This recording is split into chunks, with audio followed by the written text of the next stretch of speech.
Hello and welcome again to How I See It. For today's subject, we actually began the conversation before we had started recording.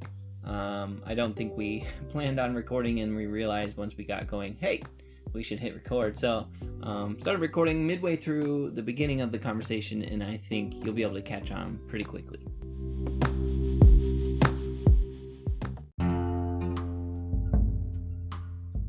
Welcome to How I See It with me, Mark Pratt, and Justin Sternberg. This is a podcast that works to counter cultural polarization through thoughtful conversations. you know what I mean, to talk with that person personally. And I think at times the leadership model tends to, as a entity grows, the leadership tends to be more and more isolated, because we want to say, well, they only have time for this kind of thing, the 80-20 principle, so they can't be bothered, with the person purchasing their product, or the layman, if you will, because there's this hierarchy that automatically tends to insulate them. And that's where it kind of came from, is this process of, what does good leadership look like? And I'll be the first to admit, I don't think that I'm a great leader by any means. You know what I mean? In a sense of what I see leadership as, I would see myself as more of a teacher, probably, I mean, in the leadership world, if there were dogs to demonstrate leadership, I'm more of a golden retriever. I just like going along with people, and and it's like I'm independent. I'm able to do my. You have me as a Davy Crockett or something. I'm still trying to figure that one out. But yeah, I think that's part of who I am. It's like, if you want to go along with me, I'll show you what I do, but you can do your own thing. And leaders, as I see leaders, I was thinking about it. I see them more like border collies. You ever? They're like herding dogs, the sheep dogs. Yep. It was funny because as a kid, I can remember my grandparents had one, and if we couldn't ever find that dog, we knew where it was, especially in like July, because it would be down around the pond, the farm pond, like herding the dragonflies. I mean, it would just spend out, and that's how I see a leader. It's somebody who just has this innate desire to lead. So that's what they find themselves doing in a variety of areas. You follow me? And I think it's more innate. It's part of their design, their gifting, and they just gravitate towards that. So that's kind of my nutshell. Where do you see yourself? How do you see yourself in this leadership? It's funny because I started recording halfway through that. So it'll be interesting to figure out where to start that out. Maybe where do you see? Just kidding. Yeah, so many thoughts. Go with it. I think the idea with the dragonflies thing, yeah, and that's mine. I'm not saying it's accurate. No, I know, I get it. Yeah, I think that is accurate. I think the problem with that is to say, if that innate thing exists, then they must be a leader.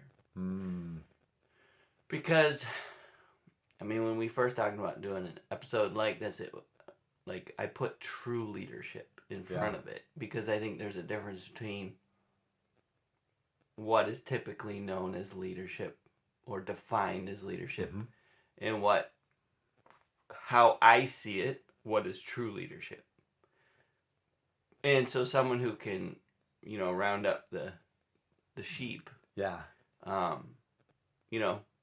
is, I guess, a leader, but I'm not sure it's not always going to be the kind of leader that I think that I would want to follow. Sure. If you get nipped in the bud, It's like, I don't know if I like this dog, Yeah. And again, that's not even necessarily a bad thing. Sometimes leaders will nip you in the bud, and that's part of it. But I think it's nuanced, and I think, just thinking about that idea of, I don't know, I think I've had a desire or tendency to want to lead. And for much of my life, I should not have led. And I'm not even saying I should now. I'm just saying, like, the desire to lead can often come from a self-ambitious place, or a place of self-importance, or a place of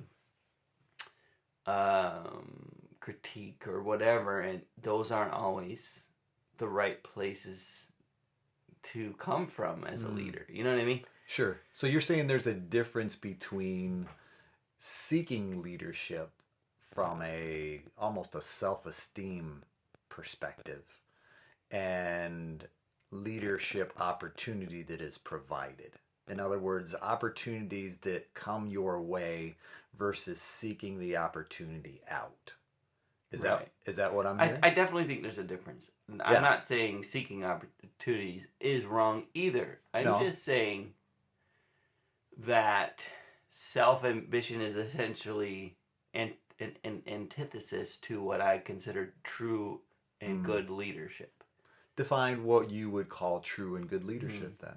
Well, again, it's nuanced, right? But I think it's serving the greater. I think that's what a good leader is, and by the greater, I mean it is the people under you, the greater good, right? Or the cause or mission that you are leading for is. So sometimes, a sheep does get nipped in the bud, but it's for the greater cause. Sure. It's, if you stay out here, I got to get you all in the pen because there's sheep at night, right? I mean, excuse me, there's wolves at night. Right. And so you all got to be safe in the pen. So some of you are going to get nipped a little bit. Sure. And it's serving the greater cause, right? The greater cause is safety or whatever. Well, and it's interesting, even as you say that, it's, I think part of that leadership when we're looking at the greater good is the difference between I got to do this because it's about me, or you need to get nipped in the bud because it's about your greater good and your safety. You follow me? I think sometimes that can get lost at times when we're not reflecting on the greater good of others. Yeah. And it's about me. I need to get this done. I need this, and it's about my agenda can be shut. And I guess that's my thing, when I look at leaders and leadership, it's like, how do the good ones remain good ones without being led astray by right, the circumstances that come in life? I think of Bill Hybels is what comes to my mind.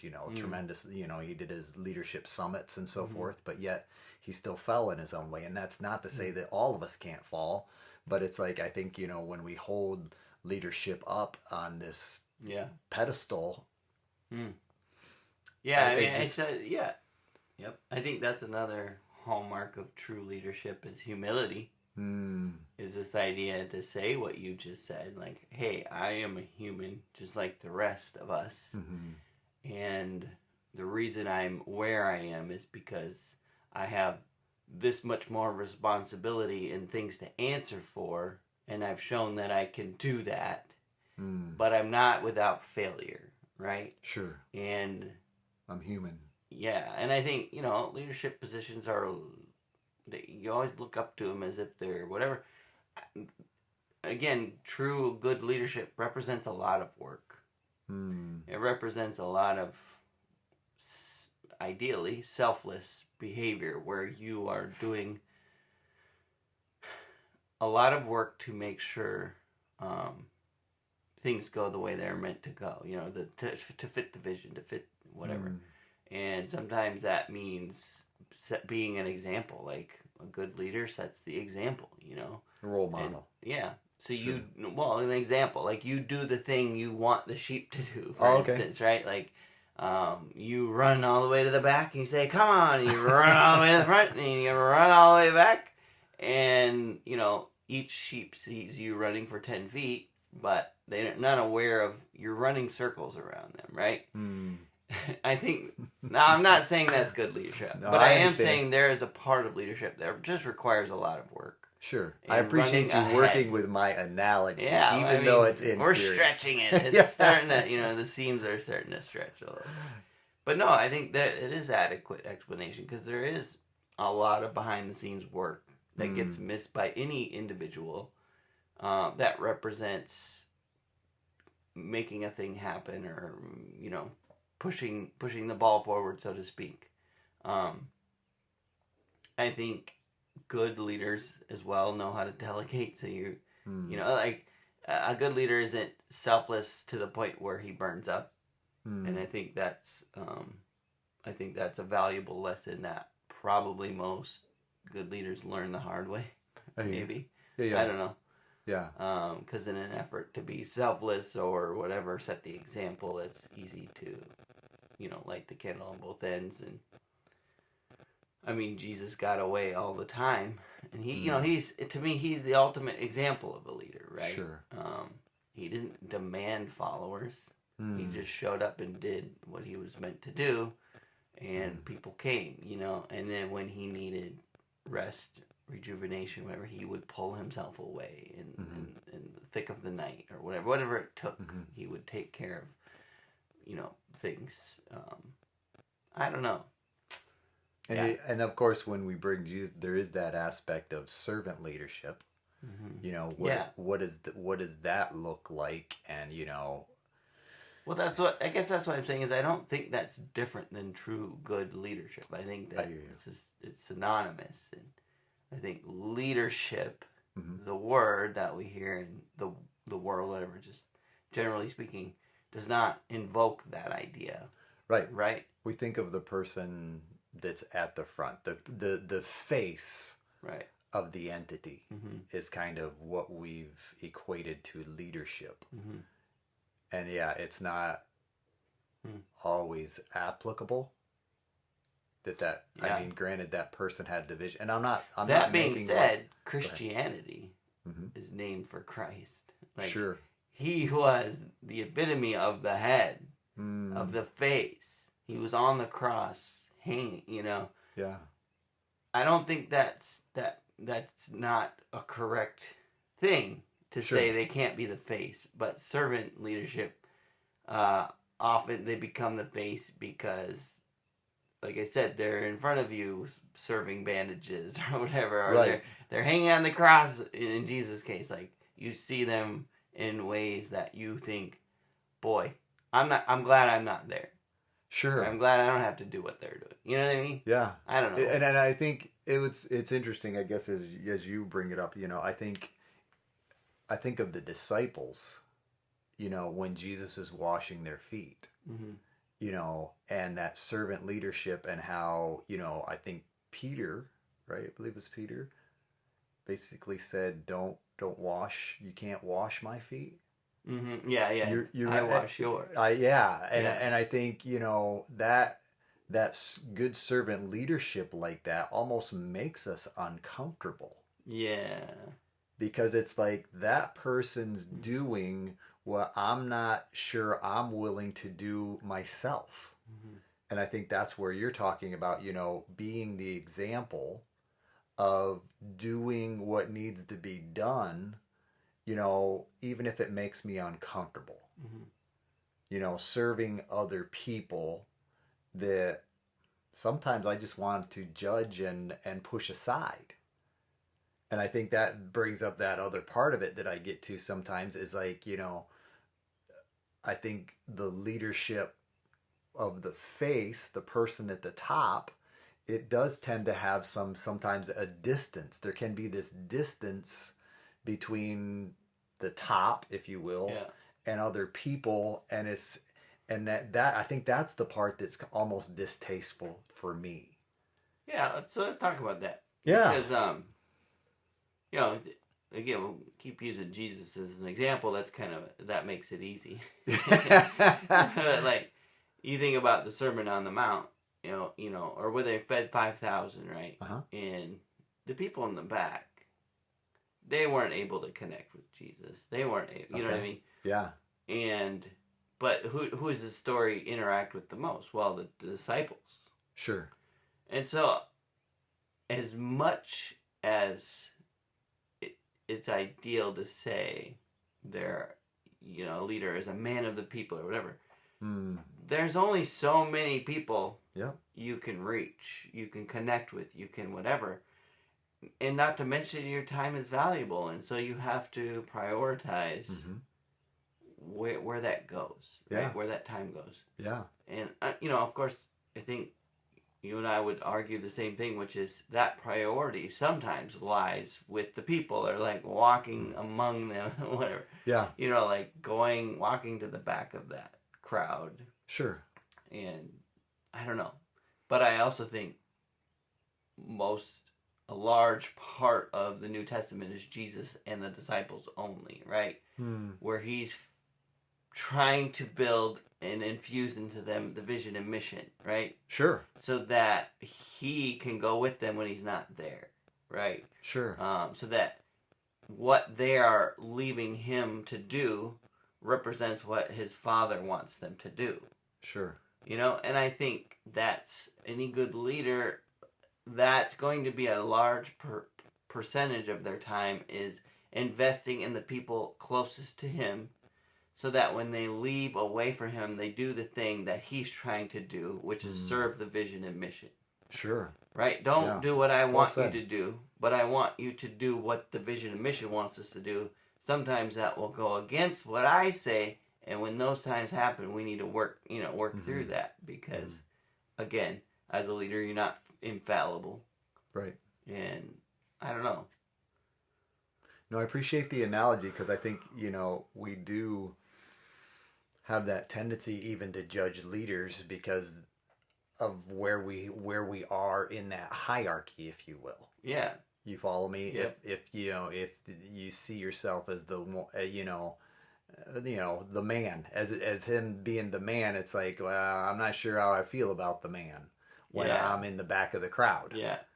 But yet, the people that include me, or the people that I tend to have influence over, it's like being able to have that same perspective of being able to say, okay, how approachable am I in my areas that I am, a role model, or and it's just it's a great way to look at it from my perspective, and that's because I think, as much as I like to think about the innate aspect of leadership, I think leadership is something that can be learned and developed. Yes. Correct. I agree, yeah. It's not necessarily just something that I'm born to do, even though I think, that innate aspect is beneficial. Yeah. Maybe. Okay, go for it. Maybe. Yes, if leveraged properly. No, if not. Because I hear where you're coming from. I do think a large number of the leaders that we have, that we are aware of in our world, that are, in our opinion, are bad leaders. I gotcha. Very many of them, probably, you would say, had that innate thing, and still do, right? Sure. Putin, for instance. Right? Yeah. Well, the it can drive all the wrong things. Sure. I guess is what I'm trying to say. And as you were going there, my mind is like bully. That's where my mind goes. And I'm not saying all leaders are, but that bad leadership is the kid that grew up bullying kids on the playground ends up having influence later on in some ways too, and may still be using the same fear, anger as a motivational thing. And that's just kind of what came to my mind is what you were sharing. But it's not necessarily a healthy form of leadership, but yet, or I think sometimes charisma, if you will, can tend to draw people. Therefore, that person becomes a leader that might not necessarily have the interest of the follower in mind. Right. And I think, that's a not exactly the positive model Right. for leadership. Yeah. I mean, all these things are great, right? Charisma and an innate sense of leadership. But we've proven over and over and over that we can use those things for all the wrong reasons, like as humans. And yeah, so I think you hit the nail on the head. But I definitely think there are many leaders and again, how far are they from being good, true leaders? Well, I think it really depends on how convinced they are that they are a great leader, right? Sure. Yeah. And I guess and this is, I think, what brings it to our minds to a certain degree is, I think we've all had, or most of us have had, good leadership that we value, esteem, and yet we've probably been hurt at some time, by a specific leader. Either I'm not even saying it's always intentional, but in that in the operation, there was a hurt, there was a miscommunication, there was something and therefore I'm a little jaded when it comes to leadership, or depending on how that fell out. I think that's where we can have such polarity as far as, or should, kind of, I guess, the difference between, should there really be leadership, or no, you got to have leaders, so who's going to tell us what to do and where to go, but at the other time, so that, I guess that's what makes it such a nuanced. I also find that those most critical of leadership, well, there's two kinds of people in my how I see it opinion. It's those who want to be the leader. Gotcha. They're the critics, right? Or those who have never glimpsed, right, or have spent their life avoiding leadership. Gotcha. Right, and of course, don't get me wrong. Those are the only two categories. But I think those are maybe the most vocal critics that you hear.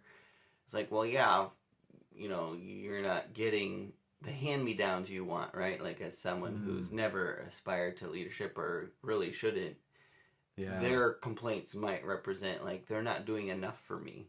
You know what I mean? Yeah. And whereas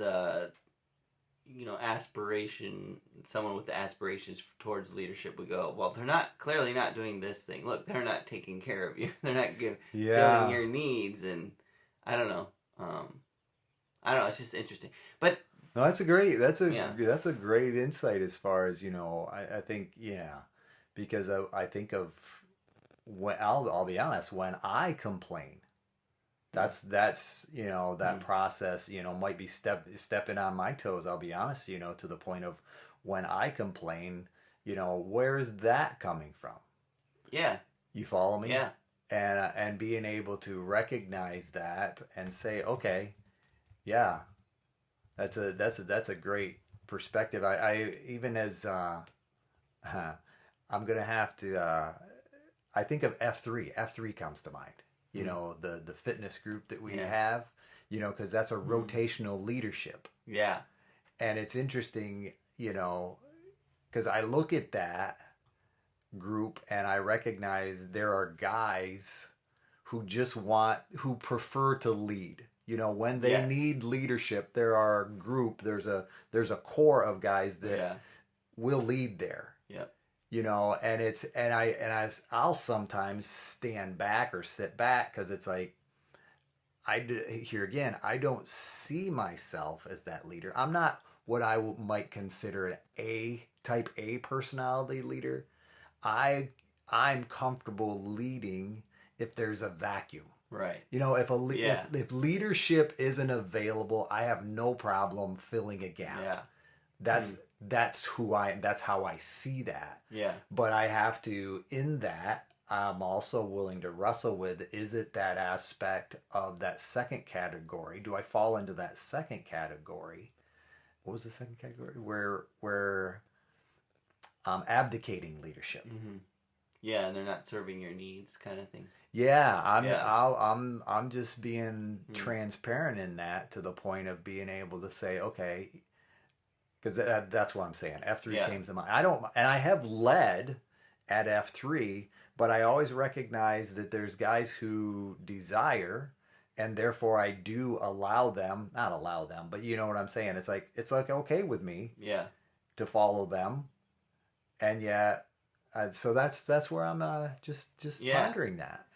And I think too, if you want to grow in empathy towards your leaders, attempt to lead some things, right? Yeah, I agree. Because when you do, you start to see behind the curtain, and you see the levers, and you see, and it's like, oh, someone's pulling all these levers, and it's like, oh, I have to pull these levers, you know what I mean? Yeah. And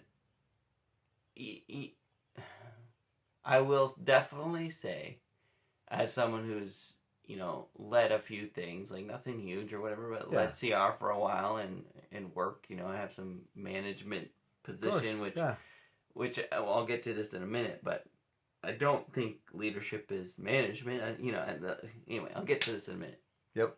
The point is, as someone who's touched his toes in leadership a few times, how I've gotten so much empathy towards leaders to just go, the job is hard, and it really doesn't matter which direction you go. There will be some outliers who, maybe not even outliers, maybe there'll be a huge chunk of people who will disagree with you, right? Sure. And I would argue that that's correct leadership. True leadership is going to have its critics. Sure. Because you are meant to serve the vision and mission, whatever that is, right? And that is a singular purpose, where the law of nature is entropy, where we move from focus, organized, to chaos. And it's because Mark wants something different, Justin wants something different, Megan wants something different, Joe wants something different, Bill wants something different, all different versions of what they think we're doing, where we're going. And if we were to follow, you can't follow all of those, or you stop dead in the water, right? And we're not meant to. We're meant to serve the vision and mission as a leader. Like, you're meant to continue pointing towards that North Star. Sure. And so there's going to be times where you lose Bill, because Bill, turns out he didn't really care for that vision and mission. He thought he did, but what he really wanted was, 5 degrees north of that vision and mission. And no, we're not going there. That's not the direction we're heading. That's not the velocity. We will never head that way. That's not what this organization is about. And I think good leadership is good about being clear about that. And then Bill goes, okay, I get it. This organization isn't for me. Right. I think And if I may, if we're looking at the church, is that not where other denominations tend to start from? I think there is that. Yeah. I'm not even saying it's an unhealthy thing. I'm not saying it's a negative thing, to the point of, there can be a vision, and we focus on this in this whole broad aspect of Christ living, if you will. I think part of it comes down to, and that's probably part of the reason that the church isn't always looked at positively, because it may, I'm just saying the church in general has at times probably lost the vision of its mission. And that's what gets judged harshly, or, criticized by those who are outside. And it kind of, and I mentioned that because it plays in with what you're sharing as far as, okay, how do you keep that a singular focus that allows people to come and go, but this is the direction we're heading. And yet, if you want to come with us, fine. And yet, if you don't, that's okay too. It's not a there's the door type mentality. It's that this is what we do. Yes. It's okay if this doesn't serve your particular needs, because it is built to serve a particular set of needs. Exactly. Right? Because we can't be all things to all people. An organization can't. A human can't. We're meant. And God gives us particular visions, missions in our hearts, right? Like passions. We give it a calling. Yeah, calling, passion. And so sometimes the organization you're in does not align with that. And that's okay. Yeah. This kind of ties into some of the toxic masculinity or chauvinistic ideas we've talked about in our past episode, where we get caught up in this idea that leaving a thing or quitting a thing is so just cowardly and wrong, and which is just not accurate. Now, of course, you can quit and leave a thing cowardly, of course. Sure. But often, quitting or leaving a thing is the more brave option. Sure. Right? Yeah. Because you look at the opportunities in front of you and you think, I could stay in this current. Yes. And it would be easier. Yes. Or I could climb out on the shore and figure out what current I'm supposed to, you know what I mean? Yeah. And that's the more difficult thing. And I think in sharing with what you're adding to, if I may, I think some of that takes time. Sometimes we might enter, opportunity, a group, following a specific leader. But then over time, we recognize, I'm not sure this vision is aligning like I thought it would. And we have to be able to step away and be able to recognize and have those honest conversations that say, this just wasn't what I thought it was. Well, there's 3 reasons for that. Tell me about Maybe there's more. But 3 that just came to mind. Yeah, sure. 3 how I see it. Yeah. One is that you misunderstood the vision and mission. Yeah. That's entirely possible. Right. And that could be because we'll just say let's say it's on my side. Okay. So that's one way. I misunderstood.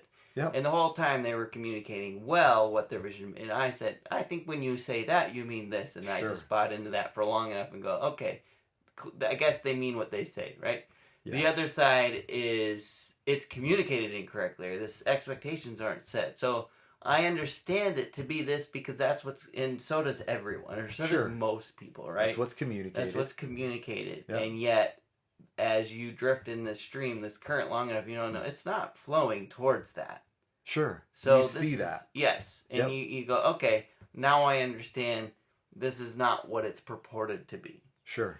And the third thing is, when it was communicated well, you understood it well, and you change. Right? Sure. Like, I was on board with this. This is what I was about. But I've changed. And that's okay, too. Right? Is it okay to change our minds, Mark? Yes, it is. We want a growth mindset. That's right. That's right. So sometimes you recognize, I've been in this current for years, and that was served me well, and now I recognize new callings, new passions, new understandings. And I believe 5 degrees to the north is better. Sure. And so I'm going to find an organization or start one that's heading that direction. Sure. Is that wrong? Does that indicate that the organization is doing it? No.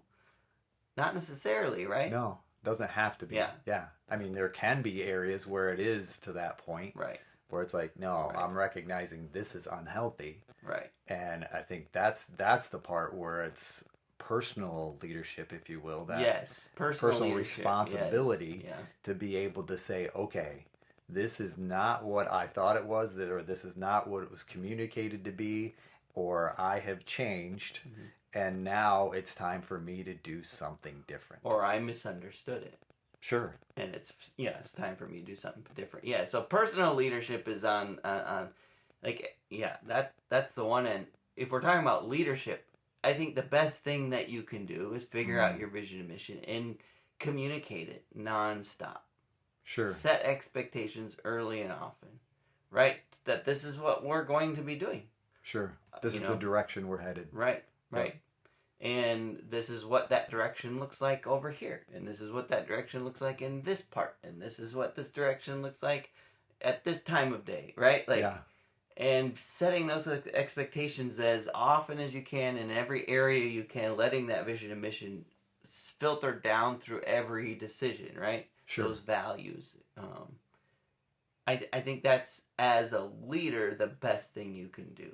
So that those who misunderstood you can't do it for very long. Sure. And those who find themselves disagreeing with you can come to that conclusion safely and clearly and quickly. And like, I don't want someone to serve in an organization that maybe I would lead that's not on board with the vision and mission, right? Sure. Like, I get it. Move on. You know what I mean?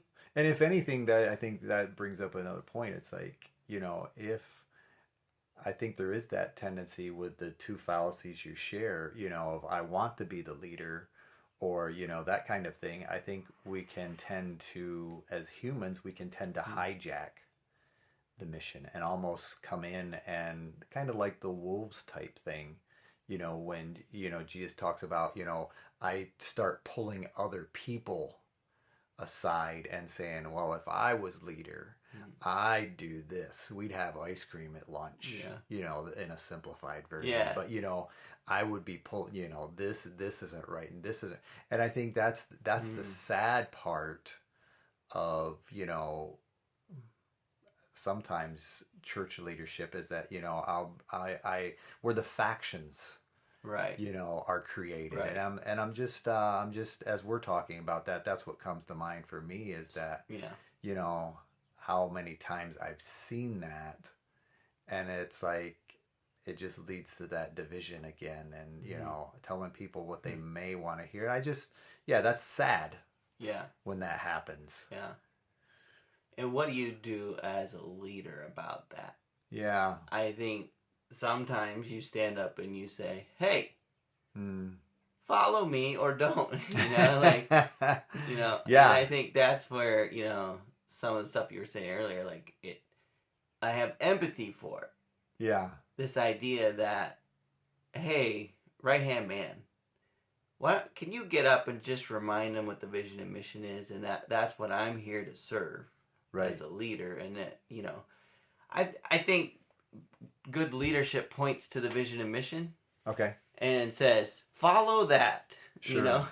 And that's what I'm trying to follow. Yeah. Sometimes I'll miss the mark or whatever. I'm not perfect, but that's what we're going for. If you're not up for that, that's okay. Yeah. But don't try and, drag people into your own little clique or your own world and don't judge them. Don't put a log jam in the river. Exactly. Because we are trying to go to this direction. We're trying to go somewhere, and you know what I mean? I do. And of course, certain leaders. It brings up a good quote though that you wanted to share. I think as far as if I'm viewing things correctly, on that judgmental.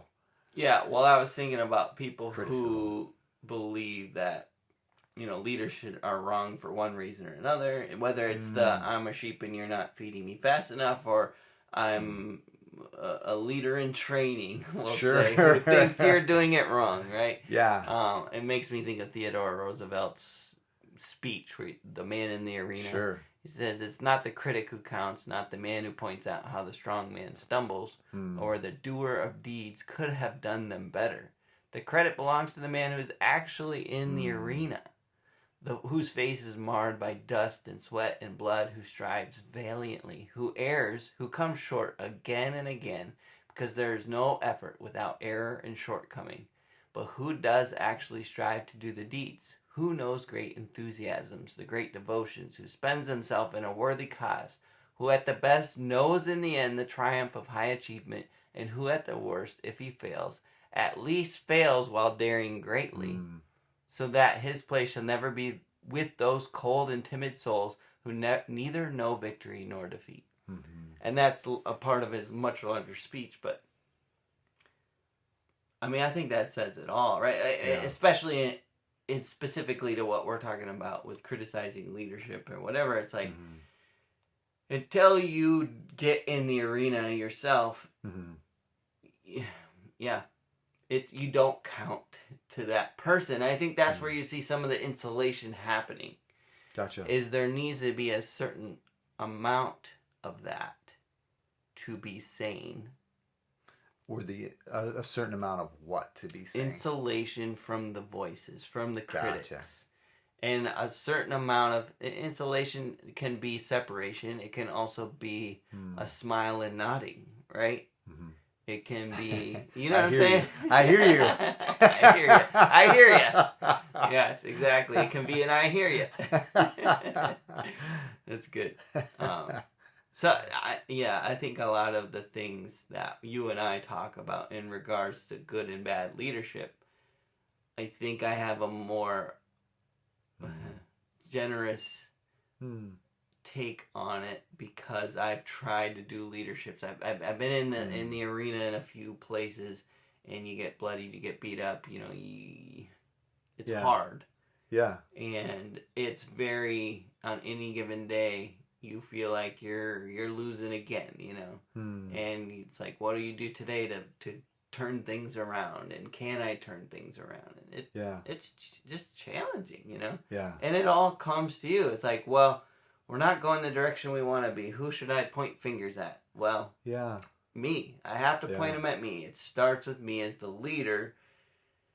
All right, so what do I have to do as the leader?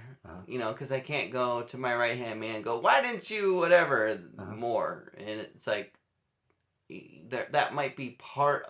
Like, the idea that your right-hand man's not doing his job might be part of what you have to do as the leader. Sure. But it's not a finger-pointing, why didn't you, whatever, look what's happening because of you. It's, I failed you in some form or another for this to be happening. It could just be I failed in discipline. Yeah. It could be I failed in projecting vision. It could be I failed in accountability and checking up. And it could be I failed in equipping you with what you needed to succeed. So what are you feeling right now? I'm seeing this emotion that others aren't going to see on the other side of the mic. Talk with me about that. Well, I think a big part of it was Celebrate Recovery and leading that for several years. And it took a toll, you know, in a good way, I think. It took a toll in a good way. I think... Well, for one of the values I've taken from it is empathy, is to recognize leadership is hard, and you'll never do it perfect, according to the eyes of, and even your own. Like, typically a good, true leader is going to be as big as critic. Sure. He's going to be the one who sees most what he's doing wrong. Right.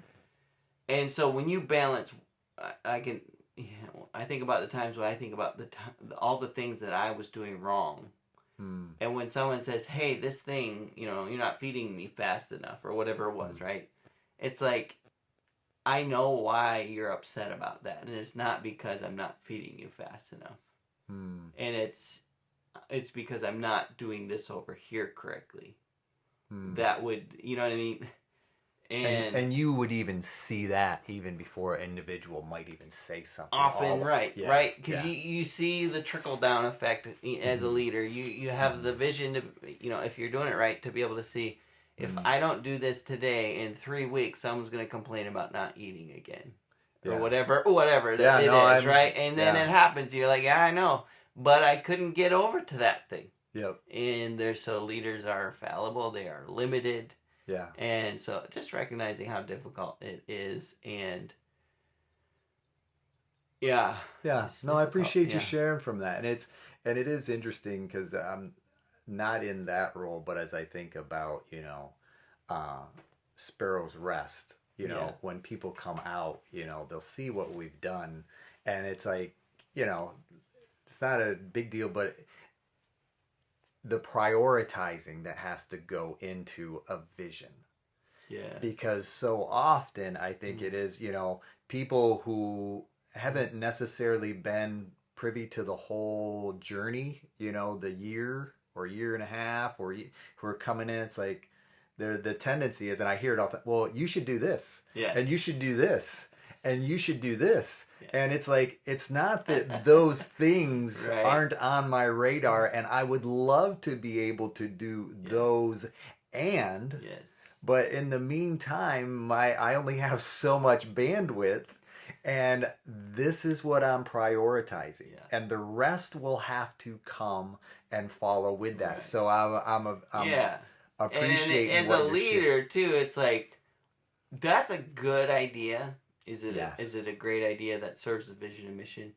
Sometimes it's a great idea that serves it, but like you said, I have no ability to make that happen. Hey, Yeah. are you up Are for you it? willing? Yeah. No. This would be a great thing for you to do. It's like, well, yeah. Yeah.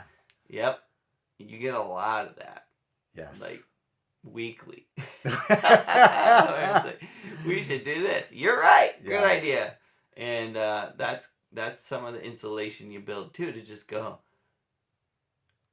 just understanding that partly. Well, okay. Let me reframe this. An awesome part of that is that people care. Sure. Exactly. And so in an organization, like, that's something I had to reframe my brain from, like, this represents something I can't do, or irritation that you're bringing up a sore spot, right? To going, man, this is cool because this person cares about what we're doing here. And the closer it is to vision and mission, the more it's like, this person is valuable in what we're doing, if that makes sense. Now, if they're not willing to step up and do that particular thing, they might buy into a smaller bite, right? Like taking a smaller bite of leadership and or whatever, ownership in one way or another. And I don't know, just recognizing that a lot of those things can be good indications, good healthy indications. And I think if you have a healthy organization, there absolutely should be pushback. There should be feedback about how things can be improved or different or whatever. And it is the leadership, trickle-down leadership's roles to figure out which of those things fit in and help make us better, and which maybe don't, or maybe are a distraction right now. Exactly. Because that's the thing, too. Like, there's so many amazing things that could be done, but they become a distraction from what you're reaching for right now. And many people would argue that, no, this thing is the thing you should do, not the thing you're reaching for. It's like, well, until they kick me out and put you here, we'll do this. Yeah. Because this is what I'm invested in. And often, too, it's like, well, just stop that and do this. And they don't recognize the years that were built into what you're doing. And so to stop doing it represents a lot of things. It can represent a lot of drama. It can represent, I can't even tell you all the things it can represent. It's not that simple, I guess. Yeah. And so it's like, well, like I said, I've thought this so many times. If they kick me out and put you in charge, I'll do what you're talking about, because that's a good thing. Sure. Right now, I can't jump ship. You know what I mean? Yeah. Yeah. Yeah. Because it would be for you in that moment, based on where you're at, that would be a shifting of the vision, a vision change. And if you're not there, if you're, I think there's something to be said. I know we did the one on, we haven't released vision statement yet, have we? Mission statement. Mission statement. We have not. No. Yeah. That comes to mind. Yeah. As far as what is it to be and what am I to be about? So that's great stuff, Justin. I appreciate. Yeah. Well, I want to just say one more thing. Yeah, you go right ahead. I'm still saying that's great stuff. I'm not necessarily transitioning to the end. I was waiting for that. That's how I see it. No, one last thought is, like, in my time in leadership with various things, I try to be the kind of leader that I value and fail at it often. So I as much as we talk about how I see it, I also see it, how I see it is that it's very difficult, probably impossible, to meet the standard of great leadership to the level that I wish that I could, or that I want to see in others. But I think it's worth striving for. It's that great leadership, that servant leadership, that it is difficult. It is hard, but I think it's worth it. Especially if it represents the greater vision as a believer to build God's kingdom. Yeah. And so that's another episode I'd like to do someday, about our kingdom, his kingdom, this idea. But, yeah, I don't know. Hopefully that says enough. It's just that it's not that I think, I think I'm so far from the standard that I want to see in the leaders around me, that also gives me a lot of empathy for them to say, Sure. As much as I think I know what good leadership looks like, I could not meet it on a consistent basis. But I tried hard, right? And I know they're trying hard. I can see proof of trying hard around me, right? And so then there's that grace that comes to say, until it's clear, like it's that whole thing, like until I see the direction I'm supposed to go, personally different from the vision and mission that we're following in this particular organization, I'm going to stay with this one, trusting that it's going to work, right? Like, or like we're still heading towards the vision and mission despite failures in leadership. Sure. And that's a good thing. Like if you still see the streams flowing the direction that the vision and mission purports to me, that's a good thing. Yeah. That again, it comes down to me whether I want to climb out, right, out of the river. It comes down to me whether I, have a circle of influence versus circle of concern. Do I have the influence to communicate with the people in leadership my concerns? And is it within their circle of influence to, listen to me or like take, do those things come into mind too? Yeah. And that's kind of like the sheep who complains about their meat needs not getting fed. Well, their circle of concern, is the leadership that they have. It's outside of their circle of influence. And so then, like you said, sometimes they'll start nagging at the people that is within their circle of influence and saying, hey, don't you think it should be like this? Hey, don't you think? And try and grow their influence that way, And, of course, we think that's an unhealthy way to do it. But yeah. Anyway. No. Yeah. Anything else you'd like to share? Comes to mind. Appreciate you sharing your wisdom with us this morning. I think this one last thought, which is leadership is not a role. So just because someone is a manager doesn't mean they're, again, a good, true leader. And vice versa. Just because someone is not a manager does not mean they're not leading well. Does that make sense? Or a politician, you think of politicians. Just because they are in the House of Representatives or Senate or President does not mean they're a good, true leader. Right? Yeah, and I think, but I do think there are individuals who might be, when we think of politicians, who might be a leader, or I don't know. I think a person can be elevated according to agenda, maybe, without necessarily being a good leader. That would be my take on that. But that's I guess that I think there's a part where an individual can be part of a bigger machine that puts someone in place for a purpose. But it doesn't mean they're a fit for that. Yeah, and this gets into a whole topic of politics, which would be interesting to cover someday too, because I think by the time you have success in politics, you have had to compromise too much to be what I call a good leader. Yeah, I think that's where I think that's what we're suddenly how the machine works, right? Yeah. Yeah, I think that's what we're trying to say, or I was trying to say in a polite manner without being judgmental. But there again. Yeah. I'm looking forward to having Jason on, Judge Jason. Yeah. Because it'll be fun to hear. Because, yeah, no doubt. Perspective. No doubt. This is how we see it. Thanks. Thank you.